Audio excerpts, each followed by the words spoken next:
JC Tickets provides first-class trips to Ravens road games, including airfare, 4-star hotels, game tickets, and cocktail parties. We also help provide great seating locations to all Ravens home games. JC Tickets, where the games begin. Visit us at jctickets.net.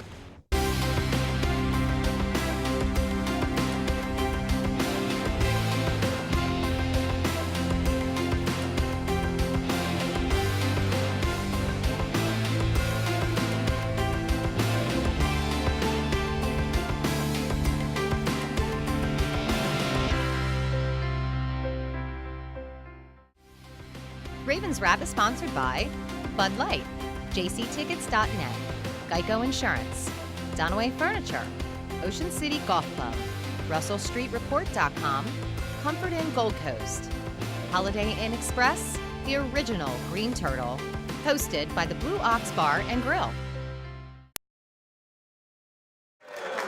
And welcome back in. It's the original Green Turtles Ravens Wrap Show right here on Comcast Beach TV and Delmarva's Rock Radio 93.5 The Beach, broadcasting from the infamous Ravens Room of the Blue Ox Bar and Grill, 127th Street at Coastal Highway at Ocean City with Ravens Roost 44. One more time for 2013.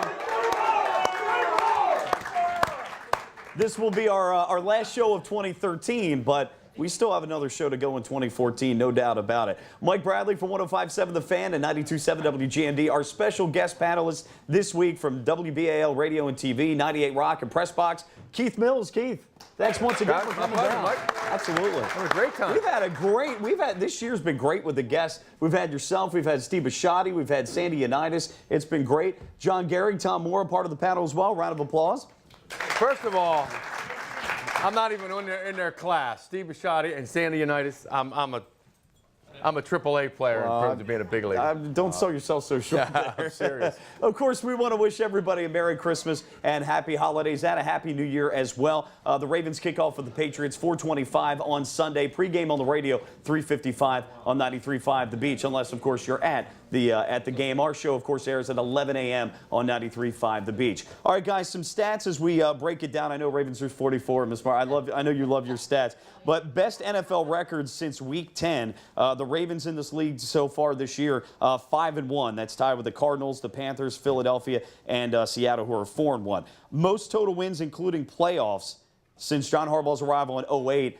The Baltimore Ravens coming in at number 2 with 71. The team we play on Sunday, the New England Patriots, number 1 at 73. So very close. Also, this year, most games decided by 3 points or less. The Ravens at number 1, 9 games with a 5-4 record, coming in at number 2. The team we play Sunday, the New England Patriots, 7 games decided by 3 points or less. They're 6-1 though in those games. And guys, taking a look, regular season, the Patriots over the years have had our number. They lead 6-1, although we've had a lot of close games in the Harbaugh era with the Patriots. However, the Ravens lead postseason when it really counts, 2-1. All those games being played in Foxborough. And again, Keith, we've talked about the Ravens traditionally finish strong in December. Last regular season home game, the crowd's going to be up. It's Brady coming to town. A lot's on the line. And you feel like, special things happen in those games, too. You get some calls your way. Some guys play better. This is a team that's on a roll. I see no reason why they can't continue. The task at hand is tough, but that's not the same New England Patriots team as we've seen in the past. We were talking in the break. I would feel much better if New England won last week rather than lost. I can't remember the last time New England's lost 2 straight. Yeah. It's been a long time. Yeah, but I think it's going to be the same kind of game. I think it's going to be Ravens ugly. It's going to be decided by a field goal or less. It's going to be a last possession kind of thing. And if you can get a win, get a win. But again, New England's going to have to come ready to play up front. Their offensive line's a little nicked up. But don't underestimate the toughness of Tom Brady and this crew, because they've won a lot of games for a reason. Talent, and they're nowhere near as talented as they used to be, but they still win. And guys, this is really, in a way, a division game. Because the amount of times we've faced this team so many times, it's basically a division game in terms of familiarity.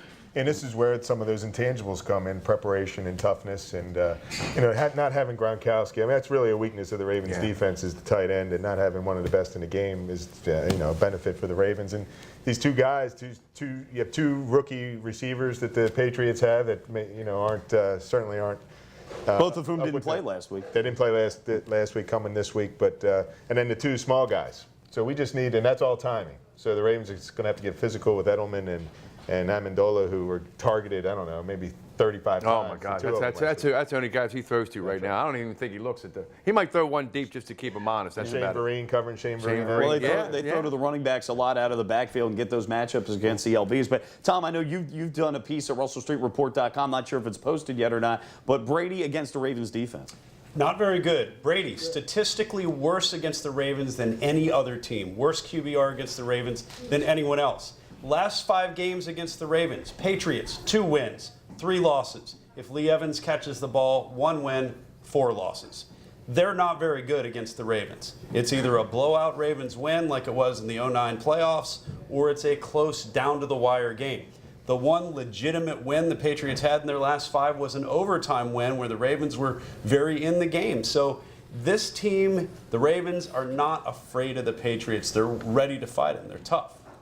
Last week they lost on the road to Miami. They did have a valiant comeback in it, but came up a little bit short. But taking a look, statistically, we'll start with their defense, though. They've had a lot of injuries there. 31st rushing defense. Now, Keith, of course, we faced earlier in this season a 31st rushing defense. I don't think that matters with the Ravens. Yeah. They're going to get their 80 yards rushing and be done with it. That was going to be my point with that, is that, it's an uphill battle no matter what the statistics say with the defense. I think Bill Belichick and his defensive coaches are going to play it the same way. They're going to bring the other safety up to the proverbial tackle box, take whatever run they have, press the wideouts, and try to make Joe beat them. They do have very, very good secondary if they're healthy. So we'll see. Yeah, Talib took Jimmy Graham out, held him to 0 catches against the Saints. So you can, who depends. We'll see who he locks up with, if anyone, or he just kind of plays a place on the field. But Talib's pretty good. The Ravens are going to be throwing the ball, and we're going to need to get Pitta to get more than 4 targets like he got this past week. Ravens were in the red zone a lot against the Lions. Pitta was strangely absent from Joe Flacco's mind. It's a great point. I had a chance to see what's called the high 22. It's called the high 22. It's the coach's tape where you see all 22 players, and they double teamed him a lot, which is one of the reasons why Jacoby Jones and Torrey were open in the middle a lot. I think their point of emphasis on defense was to take him out. So he had a safety and a linebacker on him quite a bit. So. But you're right. I mean, I can't see Belichick doing anything different, to be honest with you. I think the Ravens really need to watch out for Julian Edelman. He's really taken over that Wes Welker role, even more so than Amendola. He's a quick guy. He can make plays all over the field. He can get open deep. He can get open short. He's a good yak guy. So I think a big key to the game is how they cover him, because they don't really have a matchup one-on-one with him. Yeah. Well, actually, a couple years ago, when the game that they lost, the Lee Evans game, I think it was, Jimmy Smith actually played Welker in the second half and came up and used his physical presence to throw off Welker coming out of the snap. That's exactly right. Welker has put up some decent numbers, but nothing like he did against the rest of the league. Yeah. And to disrupt that timing, you just need to get physical with these guys. Yeah. The Ravens certainly have the ability to do that. And you also have to get after Brady. I mean, Tom doesn't like to get hit, even if, as John Harbaugh says, even if you're hitting him after he throws the ball legally, he doesn't like that. You got to disrupt his timing as well. And that's what they did, I thought. Even though they didn't get a lot of sacks against Stafford, they had him looking around and slinging it sidearm and doing all this other stuff that played really well in the Ravens' hands. And the way the safeties are playing right now, flying all over the place. I mean, these receivers, they're not big dudes, so these receivers may be looking over there. So you hit them once or twice, like Calvin. I mean, Calvin is a big dude.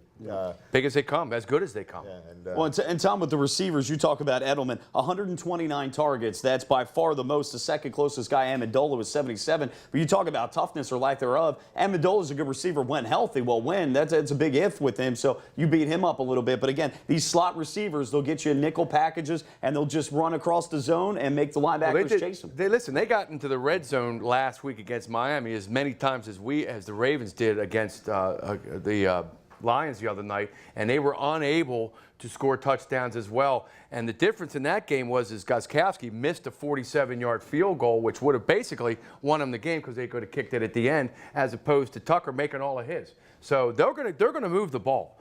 Brady finds a way to move it against anybody. We gotta limit their big plays, force them into some field goals, and score a couple more touchdowns. Well, and stopping the run's going to be key because they distribute the ball around. But one of the things the Patriots, you don't think of them as a running team, but the last 2 years they've been pretty successful. All three of their backs are averaging, 4.3, 4.5, 4.9 a carry. So it's by committee, Tom. But if they get the running game going, that play action pass is going to be a lot easier for them. That's where Haloti Ngata seeming to step up he played lately well. is going to be huge, because if Haloti Ngata can play the way he did last game, they're going to have to scheme around him. They're going to have to double him up, and if they can't do it, I think he'll be a big player in the run-stopping game. The other person I think that is really going to have a good game or need to is Terrell Suggs. He's been sort of quiet this season, but if there's one game that he's always on for, it's the Patriot game. So if Doomerville shows up and Suggs plays what he normally does against the Patriots, I think Tom Brady's going to have a very bad day. Yeah, you go back and look at that last play where Matt Elam got the interception. Doomerville did this a couple times. He actually bull rushed his guy right, and he had to throw a little bit early. And when he threw it early, it sailed on him. And the one where he slung, it was an incompletion, not the interception. Did the same thing, just bowled his guy into Stafford early. And Suggs does that quite a bit too. It's not always getting the sack. It's moving the guy out in the pocket and making him throw the ball a little bit early. And excuse me, the other thing too about timing routes and teams that throw, because Gronkowski's not stretching the field nor to the seam, and they really don't have proven wideouts, is getting your hands up. So if you're not going to cause one of the interceptions against Stafford, so get the hands up, especially with these small slot guys. Go ahead, Tom. And you got to keep the crowd, play to the crowd. Get a lead early, keep the crowd in the game, because Baltimore does very, very well at home when it's not the Steelers. Steelers is the only team that can really come out and beat Baltimore at home. But other teams really have a very, very tough time with the crowd noise. And I think if the crowd is really loud, that also will bother Brady. The Ravens, and one of our audience members had asked us, the Ravens in the red zone, though, 29th. They were poor again the other night with it. Now, we've got a great field goal kicker, no doubt, but guess what? They do too. Stephen Gostkowski is excellent. So that's a wash. We don't have an advantage, at least in terms of kicking field goals, but getting touchdowns. If it were to be a shootout, Keith, we've got to convert in the red zone. No question. They being back helps. They started out the season pretty strong. They were converting most of the opportunity. They didn't get in there as much as they're getting in there now, but they're going to have to score some touchdowns. I mean, whether it be this week, next week, or if they get in the playoff, they can't live and die on Justin Tucker. And if there are red flags, I mean, the last three games, you had the Vikings, the Steelers, and now the Lions. Justin Tucker had to win 2 of those games, and then the Vikings almost the whole game until the last 2 minutes was really no offense. So we're going to need offense between 20 to 20 is fine, but you got to close it out. I totally agree. Guys, about 40 seconds. Let's go down and get your predictions. Tom, we'll start with you. I got the Ravens winning this one. I'm going to go 27-24. I'm going 34-24 Ravens. I think they wake up. Ray Rice. 24-20 Ravens. 24-20. I'm going to go back with some of the earlier scores. I like 23-20 on a kick from none other than Justin Tucker. Hey, why not? Hey, Merry Christmas and Happy Holidays to all. Go Ravens, and we'll talk to you in the new year. The Raven Trap Show, Comcast Beach TV at 93.5 The Beach.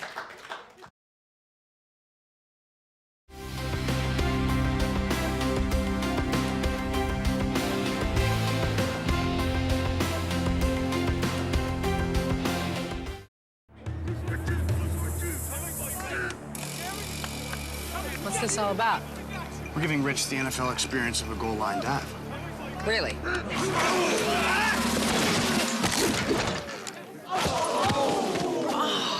There's an easier way to get an ultimate NFL fan experience. Just snap the tag wherever Bud Light is sold and you can win. Bud Light in the NFL. Here we go.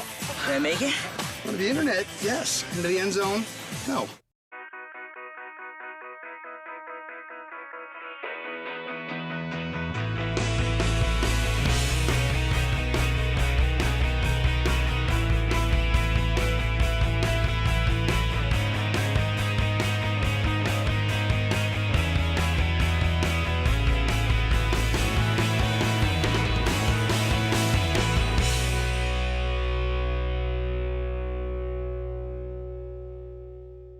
JC Tickets provides first-class trips to Ravens road games, including airfare, 4-star hotels, game tickets, and cocktail parties. We also help provide great seating locations to all Ravens home games. JC Tickets, where the games begin. Visit us at jctickets.net.